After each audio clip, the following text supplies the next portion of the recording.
뇌경색 전조 증상이라고 하면 대부분 얼굴이 한쪽으로 처지거나 말이 어눌해지는 모습을 떠올립니다. 물론 이런 증상도 매우 중요한 신호입니다. 하지만 뇌는 이런 극적인 변화가 나타나기 한참 전부터 더 조용하고 은근한 경고를 보내고 있습니다. 그 경고가 가장 먼저 드러나는 곳이 바로 다리입니다. 그런데 문제는 대부분의 사람들이 이런 다리의 변화가 뇌에서 오는 신호라는 걸 전혀 모른 채 단순한 노화나 피로, 운동 부족 탓으로 돌려버린다는 점입니다. 그렇게 몇 달 혹은 몇 년 동안 작은 신호들을 놓치다가 어느 날 갑자기 쓰러져 병원으로 실려가는 경우가 적지 않습니다. 왜 다리일까요? 다리는 우리 몸에서 혈액의 순환 상태를 가장 민감하게 반영하는 부위입니다. 심장에서 가장 멀리 떨어져 있고 중력을 거슬러 피를 끌어올려야 하기 때문에 혈류가 조금만 나빠져도 바로 문제가 드러납니다. 그래서 혈관이 막히기 시작하면 팔이나 얼굴보다 다리에서 먼저 신호가 나타나는 경우가 훨씬 많습니다.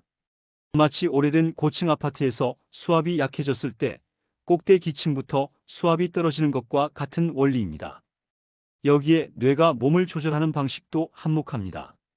뇌는 좌우가 교차해서 작동하기 때문에 왼쪽 뇌혈류에 문제가 생기면 오른쪽 다리부터 오른쪽 뇌혈류에 문제가 생기면 왼쪽 다리부터 신호가 나타나는 경우가 많습니다. 다리는 걷기, 균형 잡기, 몸치탱하기 같은 복잡한 동작을 동시에 수행하기 때문에 뇌에 아주 작은 이상만 있어도 걸음걸이, 감각, 균형, 힘의 변화가 곧바로 드러납니다. 그래서 다리는 뇌가 보내는 가장 빠른 경고등과 같은 역할을 합니다. 그렇다면 다리가 보내는 뇌경색 전조 신호에는 어떤 것들이 있을까요? 첫 번째는 한쪽 다리의 갑작스러운 힘 빠짐입니다. 계단을 오르다 갑자기 한쪽 다리에 힘이 빠져 주저앉을 뻔하거나 의자에서 일어날 때 특정 다리에만 힘이 들어가지 않는 경우가 여기에 해당합니다. 노화나 운동 부족이라면 보통 양쪽 다리가 함께 약해지고 오래 걸을수록 점점 지치는 식으로 나타나지만 뇌에서 기인한 문제는 특징적으로 한쪽만 갑자기 힘이 빠지는 패턴이 나타납니다. 이런 현상이 며칠에 한 번씩 반복되거나 특정 상황에서 유난히 두드러진다면 반드시 뇌 건강을 의심해야 합니다. 두 번째는 한쪽 다리의 저림과 감각 이상입니다. 발바닥이 무딘 느낌이 들거나 맨발인데도 양말을 신고 있는 것처럼 느껴지는 경우 혹은 바닥이 울퉁불퉁한데 평평하게 느껴지는 경우도 있을 수 있습니다.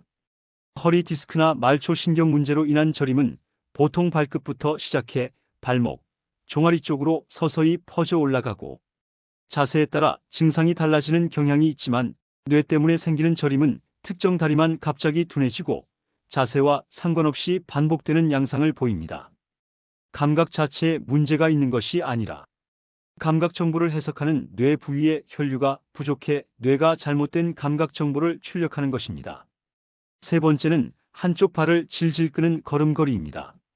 걷는 과정에서 발목 근육은 발끝이 바닥에 걸리지 않도록 들어 올려주는 역할을 하는데 뇌에서 운동 신호가 제대로 내려오지 않으면 발끝이 잘 들리지 않아 바닥을 스치는 소리가 나거나 신발 앞쪽이 한쪽만 유난히 많이 닳는 현상이 생길 수 있습니다. 본인은 잘 모르는 경우가 많고 가족이나 지인이 먼저 눈치채는 경우도 많습니다. 혹은 평소 걷던 속도보다 눈에 띄게 느려지는데 본인은 전혀 자각하지 못하는 경우도 있습니다. 네 번째는 이유 없는 걸림과 넘어짐입니다. 평소 다니던 집안 복도나 거실, 동네 골목인데도 문턱이나 계단에서 자꾸 발이 걸려 넘어질 뻔하거나 바닥이 평평한데도 비틀거리는 경우가 여기에 해당합니다.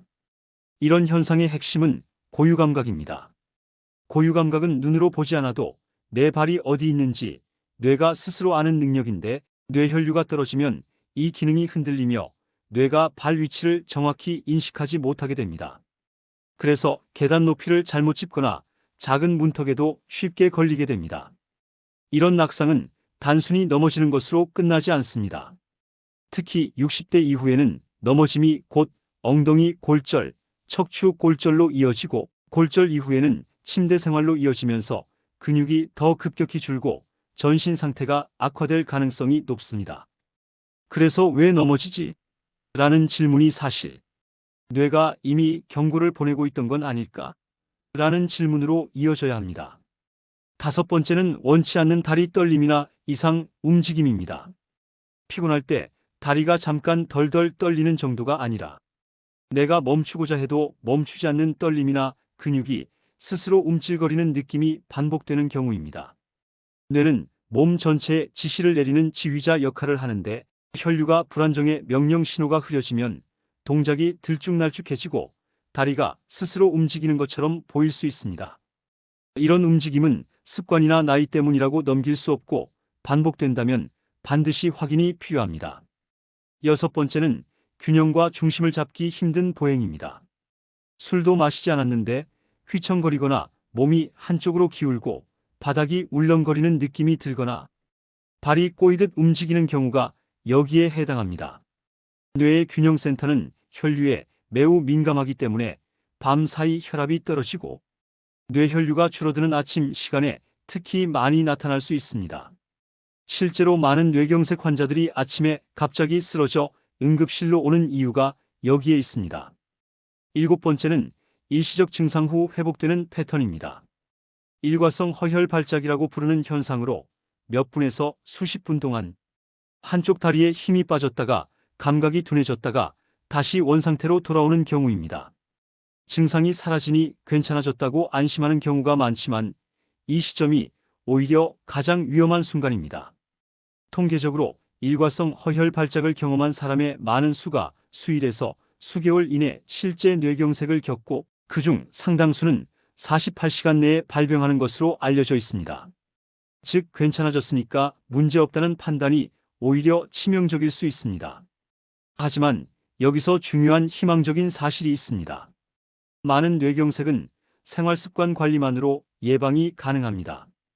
혈압, 혈당, 콜레스테롤을 조절하고 금연, 절주, 규칙적인 운동과 수면을 유지하는 것만으로도 뇌혈관에 가해지는 부담을 크게 줄일 수 있습니다. 등푸른 생선, 견과류, 올리브유, 녹황색 채소, 베리류처럼 혈관에 좋은 음식을 꾸준히 먹는 것도 도움이 됩니다. 운동을 시작한다면 가장 쉽게 접근할 수 있는 것은 빠르게 걷기입니다. 하루 30분, 주 5회만 해도 충분합니다. 옆 사람과 대화는 가능하지만 노래를 부르기엔 숨이 약간 찰 정도 속도가 적당합니다. 평소 담배를 피우는 사람은 반드시 금연을 고려해야 합니다. 담배는 혈관을 직접적으로 손상시키며 혈액을 끈끈하게 만들어 혈류를 방해하기 때문입니다. 술은 남성 하루 2잔, 여성 하루 1잔 이하로 줄이는 것이 좋습니다. 수면 또한 중요합니다. 잠이 부족하면 혈압과 혈당이 동시에 올라가는 현상이 자주 나타납니다. 집에서 스스로 해볼 수 있는 간단한 자가 체크도 있습니다. 의자에 앉아 팔짱을 끼고 일어나며 양쪽 다리에 힘이 균형 있게 들어가는지 느껴보는 것, 눈을 감고 제자리에서 30초 동안 서 있으며 중심을 잘 유지할 수 있는지 확인하는 것, 양쪽 발바닥의 감각과 온도를 비교해 차이가 있는지 체감해 보는 것, 일직선 위를 10걸음 걷고 몸이 한쪽으로 쏠리거나 비틀거리는지 관찰하는 것 등이 있습니다. 이 네 가지 중 하나라도 이상이 느껴진다면 쉬면 괜찮아지겠지 하고 넘기지 말고 증상이 시작된 시간을 기억해 둔 채 상담을 받아보는 것이 좋습니다. 뇌경색은 골든타임이 매우 짧은 병이며 초기 신호를 알아보는 능력이 곧 회복할 수 있는 기회를 잡는 능력입니다. 작은 신호를 알면 큰 후회를 막을 수 있습니다.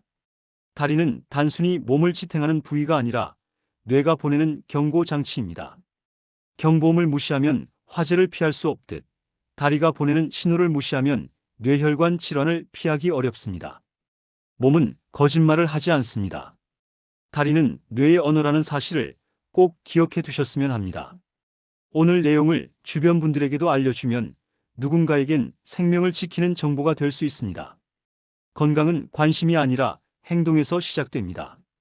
지금부터라도 몸의 작은 신호에 귀 기울이시길 바랍니다.